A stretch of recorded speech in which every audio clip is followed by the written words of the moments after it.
Who are the Wallaces?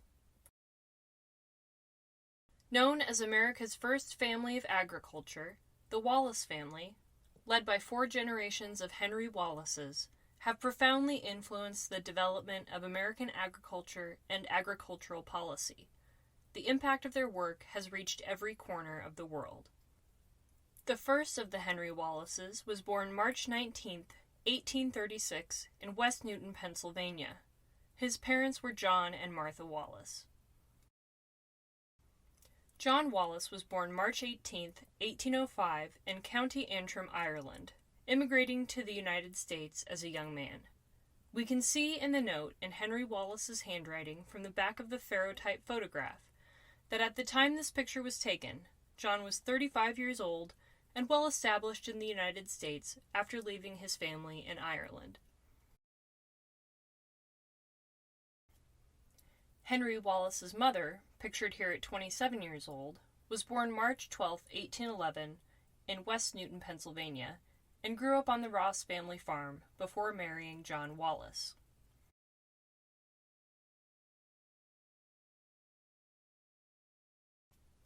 Henry Wallace became a Presbyterian minister and came to Iowa in 1862, where his first congregation was a church in Monroe County. He married Nancy Cantwell of Ohio in 1863, and they moved to Rock Island, Illinois, where Henry had congregations on both sides of the Mississippi River.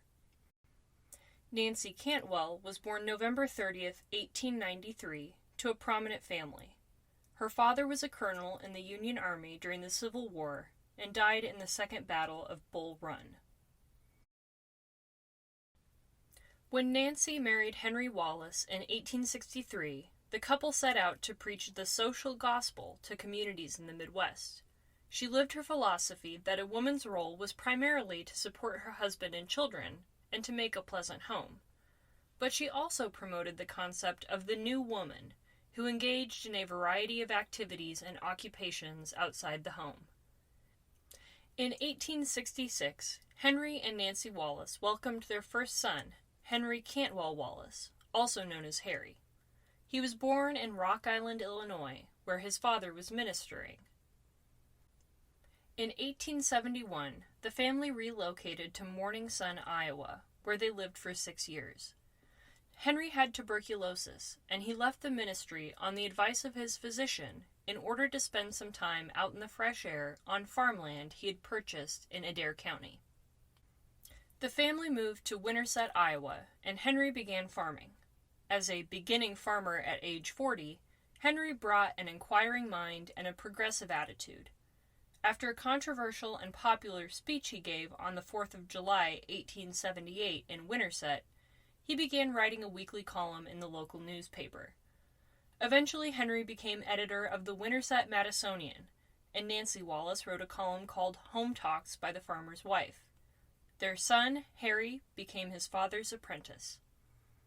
In 1885, Harry entered Iowa State Agricultural College in Ames.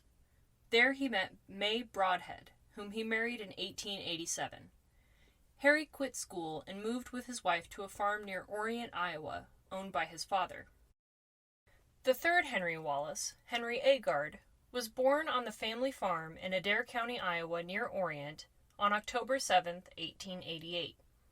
Because of the farm's isolation, he had no interaction with other children except his younger sister Annabelle until he was 4 years old. The family moved to Ames, Iowa in 1892 so his father Harry could complete his degree and later become an associate professor of dairy science. Also in 1892, the first Henry Wallace and his wife Nancy moved from Winterset to a house in Des Moines in the up-and-coming neighborhood of Oak Ridge, now known as Sherman Hill. The Wallaces made the move so that Henry could work as editor of an agricultural publication called the Iowa Homestead. After conflict with the owner about an editorial Henry wrote attacking the railroad monopoly and shipping rates, Henry left in 1895. Not yet ready to leave the newspaper business, Henry joined his sons Harry and John at their weekly paper printed in Ames, called the Farm and Dairy. They renamed it Wallace's Farm and Dairy, which became Wallace's Farmer and Dairyman, and then Wallace's Farmer. The apostrophe after the S in Wallace's indicating that the paper was a family affair. The paper's motto was Good Farming, Clear Thinking, Right Living, a weekly journal for thinking farmers. Their target audience was anyone and everyone living on the farm, including women and children. Their content was scientifically minded, but with an interest in sharing advice about all aspects of farm life, not just the crops and livestock. It was as the editor of Wallace's Farmer that the first Henry Wallace became known as Uncle Henry, out of a sense of familiarity with the farm people comprising his audience. He recycled his sermons in the paper as Uncle Henry's Sabbath School Lessons. Henry's wife Nancy edited the ladies' section of Wallace's Farmer, called Hearts and Homes.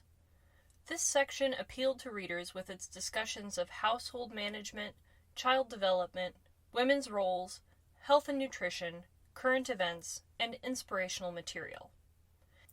Through the pages of Wallace's Farmer, the Wallace family gained respect from their community not just in Iowa, but throughout the country.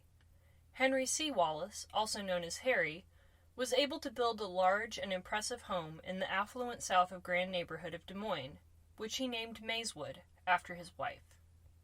The Henry C. Wallaces hosted a number of famous politicians and international dignitaries at their home. In the guest book for Mayswood, we can see that former President Theodore Roosevelt and business magnate John D. Rockefeller, Jr. both visited the Wallaces at their Des Moines home in 1918. As the family's publication gained success in the early 20th century, the third Henry Wallace, Henry A., was busy experimenting with hybridizing corn to measure yield outcomes from a very young age into adulthood. After graduating from West High School in Des Moines in 1906, he attended Iowa State College. While at Iowa State, he began writing for Wallace's Farmer and continued his experiments with corn. After graduation in 1910, he went to work for the paper. In 1914, he married Ilo Browne of Indianola, Iowa. They had a milk route and farmed south of Des Moines in Warren County. With Ilo's small inheritance, the couple bought a farm near Johnston, Iowa. In 1915, Henry A. also became a father for the first time. His son Henry Browne Wallace, also known as H.B., was born September 18th. H.B. studied genetics at Iowa State College and graduated in 1938. Henry A. continued with more methodical corn development, which he wrote about frequently in Wallace's Farmer, as well as statistical and science-minded yield analysis for all sorts of crops and livestock. In 1926, with a group of friends and Des Moines businessmen, Henry A. founded the Hybrid Corn Company, later renamed Pioneer Hybrid, currently the second largest hybrid seed corn producing company in the world.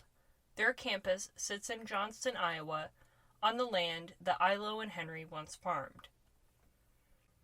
Henry A.'s son H.B. took control of the fledgling hybrid poultry division of his father's company in 1938 and perfected the use of genetic selection in breeding chickens for egg production. These 4 generations of Henry Wallaces were a close-knit and family-oriented group who worked mindfully to see each other succeed. One person we have to thank for giving so many insights into the close family life of the Wallaces was Uncle Henry and Nancy's daughter Josephine. Josephine Wallace was born November 24, 1867, in Davenport, Iowa. Josephine was a photographer and is known in her own right for her 1925 photo series documenting the people of the Meskwaki Nation. Through her pictures of travels and time spent living with her parents in their Des Moines home, we get a glimpse into the home life of the Wallaces.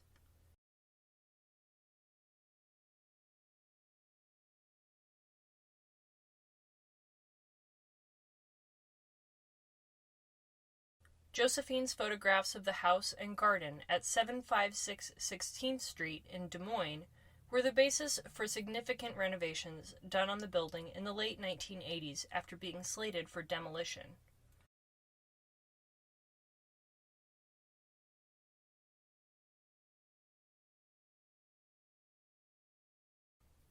Josephine's older brother Harry, the second Henry Wallace, had been serving as editor-in-chief of the family publication Wallace's Farmer since his father's death in 1916.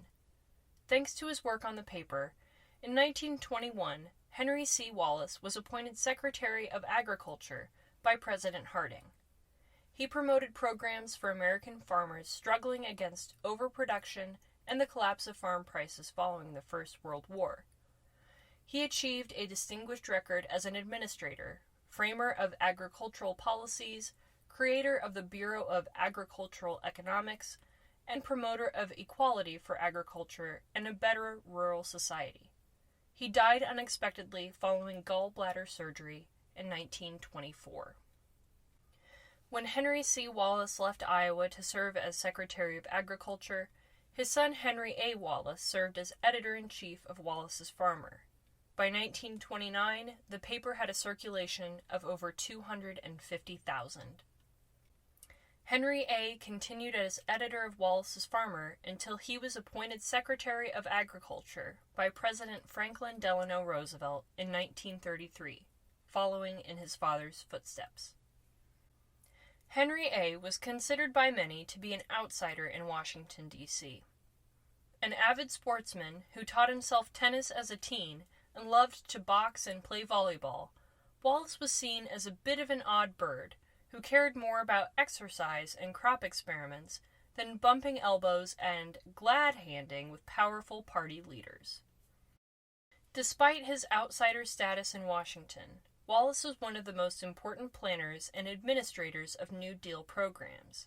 He proved to be a remarkable administrator of the USDA, achieving an impressive list of accomplishments during the darkest years of the Depression, including price supports and production adjustment, crop insurance, disaster relief, soil conservation, surplus storage, rural electrification, farm credit, food stamps, and the resettlement of small farmers. Roosevelt selected Henry A. as his running mate in 1940, and as vice president, Wallace increasingly represented the U.S. in foreign affairs, traveling to Mexico before even being inaugurated as vice president. Wallace also traveled extensively through the U.S. for speaking engagements that touted the ideals and successes of the New Deal. After the U.S. entered the Second World War, these cross-country tours and speaking engagements increased. Henry A. also popularized the Victory Garden as a way to produce food at home during periods of rationing for the war effort.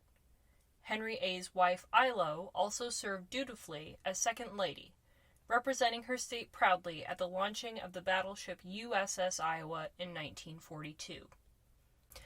Henry A. Wallace gained notoriety and some scorn from his party's leaders for his speeches, particularly on his 1944 America Tomorrow tour. This program is from his speech in Detroit for a gathering of members of the United Auto Workers shortly after violent racist attacks against black auto workers. Wallace said, "We cannot fight to crush Nazi brutality abroad and condone race riots at home. Those who fan the fires of racial clashes for the purposes of making political capital here at home are taking the first steps towards Nazism.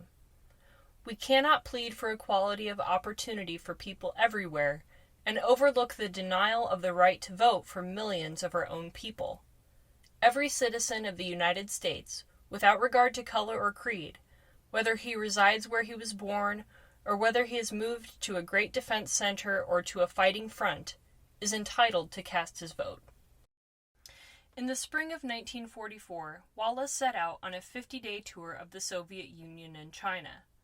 He learned about Soviet and Chinese military, social, and agricultural developments along the way.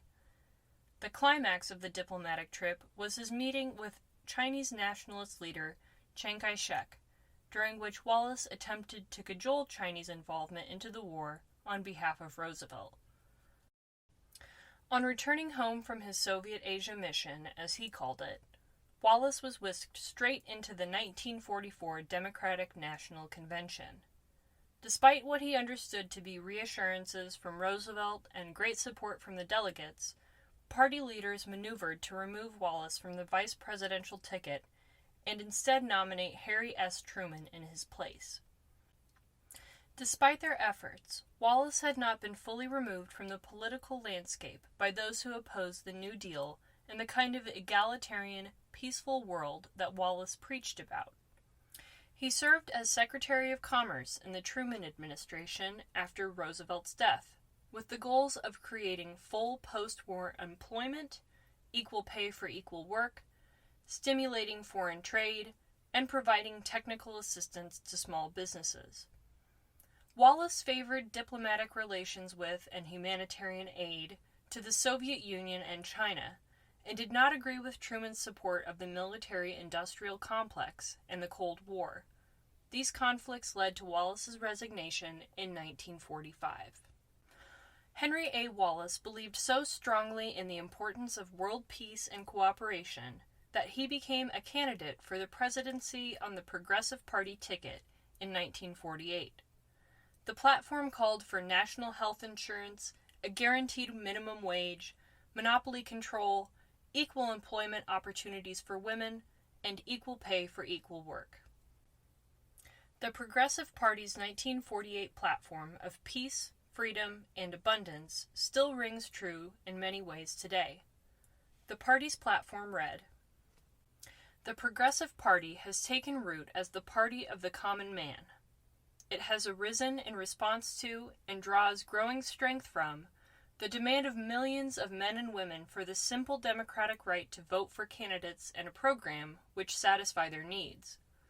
It gives voters a real choice."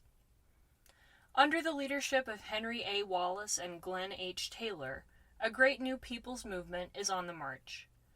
Under the guidance of divine providence, the Progressive Party, with strong active faith, moves forward peace, freedom, and abundance. After his defeat, Wallace retired from public life to his Farview farm in New York State with his wife Ilo. There he pursued his lifelong interest in genetics, breeding chickens, corn, strawberries, and gladiolas, and working to improve food production in developing countries. Henry A. Wallace's pioneering developments in science and agricultural reform are the lasting imprints of his life. The scientific achievements in corn and chicken hybridization have had worldwide positive benefits. The Wallace family has had an indelible effect on the world we live in today. From agricultural practices and land conservation efforts to preaching the importance of understanding one's neighbor in the interest of peace across the world, their effects are still seen. The Wallace Centers of Iowa is honored to preserve their history and legacy for future generations.